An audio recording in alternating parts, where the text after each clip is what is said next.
ఇక విహారీ పుట్టినరోజు కావడంతో గుడికి వచ్చేలా చేసి, దేవుణ్ణి దర్శించుకునేలా చేసి పుట్టినరోజు చేయాలి అని విహారీ కూతురు సిరి ప్లాన్ చేస్తుంది. అందుకు తన నానమ్మ యమున పండుల సాయం తీసుకుంటుంది. విహారీ గుడికి రావడం చాలా ఏళ్లుగా మానేశాడు. ఇప్పుడు రాడు అని యమున చెప్తుంది. ఎలా అయినా నాన్న వచ్చేలా చేస్తానని సిరి పాప అంటుంది. ఇక గుడి వరకు వచ్చి ఫోన్ చేస్తాడు.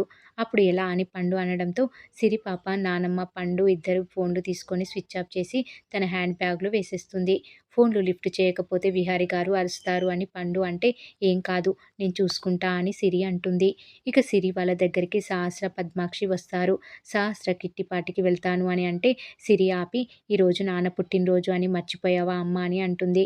దాంతో సహస్రకు విహారీ పుట్టినరోజు అని గుర్తుకొచ్చి అక్కడే ఉండిపోతుంది. ఇక పద్మాక్షి పాపతో, మీ నాన్న పుట్టినరోజు అని హంగామా చేస్తున్నావు కానీ వాడికి ఇవేవి నచ్చవు, ఇక్కడికి రాడు అని అంటుంది పద్మాక్షి సిరితో. ఇక నాన్న వస్తారు అని సిరి పాప అంటే, విహారీ గురించి నాకు తెలియదా అని పద్మాక్షి అంటుంది. నాన్న వస్తే నువ్వు గుంజీలు తీయాలి పద్దు అని సిరి అంటుంది.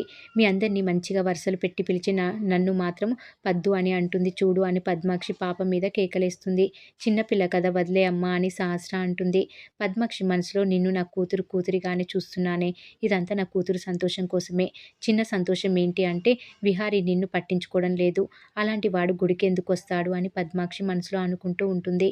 ఇక సిరి నానమ్మకు చెప్పి అభిషేకానికి అన్ని కొనుక్కొని వస్తామని చెప్పి పండుని తీసుకొని వెళ్తుంది. ఇక పండు అక్కడ బేరం ఆడితే, వద్దు పండు, పెద్ద పెద్ద షాపులో బేరం ఆడం కదా, ఇక్కడ ఎందుకు అని సిరి అంటుంది. సిరి మాటలతో పండు ఒక్కసారిగా ఫ్లాష్ బ్యాక్కి వెళ్తాడు. గతంలో లక్ష్మి ఇలాగే రోడ్డు మీద ఉన్న వ్యాపారులతో బేరం ఆడొద్దు అని చెప్పి అడిగిన డబ్బులు ఇచ్చిన విషయం గుర్తు చేసుకొని కన్నీరు పెట్టుకుంటాడు పండు. పండుకి ఏమైందని సిరి అడిగితే, నువ్వు అచ్చం మా లక్ష్మమ్మలా మాట్లాడావని అంటాడు పండు. లక్ష్మి అంటే నువ్వు పదే పదే చెప్పావు కదా, తనేనా అంటుంది సిరి. అవును, మా చెల్లి లక్ష్మినే అని పండు చెప్పి కన్నీళ్లు పెట్టుకుంటాడు. పండు సిరితో, అవును సిరమ్మ, ఇవన్నీ నీకు ఎలా తెలిసాయి అని అడిగితే, నేను మా అమ్మ కడుపులో ఉన్నప్పుడే నేర్చుకున్నా అని సిరి అంటుంది. పండు మనసులో, సహస్రమ్మ మంచి పనులు ఎప్పుడు చేయదు కదా, మరి సిరమ్మ ఎలా నేర్చుకుంది, ఏంటి వింత అని అనుకుంటూ ఉంటాడు మనసులో. ఇక మరోవైపు పండు సిరి వాళ్ళు ఉన్న గుడికే లక్ష్మి, బాబు, హరికృష్ణ బామ్మతో కలిసి వస్తుంది. పండు లక్ష్మిని చూస్తాడు.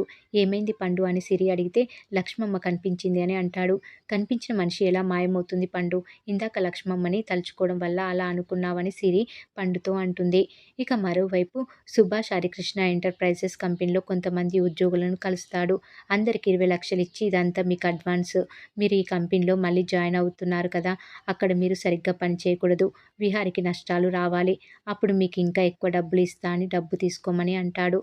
ఇక పాత ఉద్యోగులు ఆ డబ్బు మీద ₹1 పెట్టి, మేము ఆ కంపెనీకి ఎప్పటికీ ద్రోహం చెయ్యం, ఎవరైనా ద్రోహం చేయాలని చూసినా ఊరుకోమని చెప్తారు. ఇక మరోవైపు సహస్ర టైం అయిందని క్లబ్కు వెళ్తానని అంటుంది. విహారీ వస్తాడు, కాసేపు ఆగు అని యమున అంటే, బావ రాడు, ఎన్నో ఏళ్లుగా ఎప్పుడు రాలేదు కదా, ఇప్పుడు రాడు అని సహస్ర అంటుంది. కొద్దిసేపు ఉండు అని యమున సహస్రని బతిమలాడుతూ ఉంటుంది.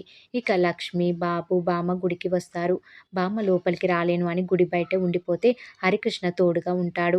ఇక లక్ష్మి గుళ్ళోకి వెళ్ళి విహారీ పేరు మీద అభిషేకం చేయిస్తుంది. విహారీ సహస్రతో చక్కగా ఉండేలా చూడమని లక్ష్మి వేడుకుంటుంది. ఇక మరోవైపు సహస్ర మళ్ళీ వెళ్ళిపోతా అంటే, నాన్న వస్తాడు ఉండమ్మా అని సిరి సహస్రని ఆపుతుంది. అందరూ గర్భగుడి దగ్గరికి వెళ్ళండి అని పంపిస్తుంది సిరి. తర్వాత సిరి ఆంజనేయ స్వామి దగ్గరికి వెళ్ళి, నాన్న గుడికి వచ్చేలా చేయి స్వామి అని వేడుకుంటూ ఉంటుంది. అప్పుడే విహారీ గుడి దగ్గరికి వస్తాడు. మరి ఏం జరగబోతుంది అనేది రాబోయే ఎపిసోడ్లో తెలుసుకుందాం.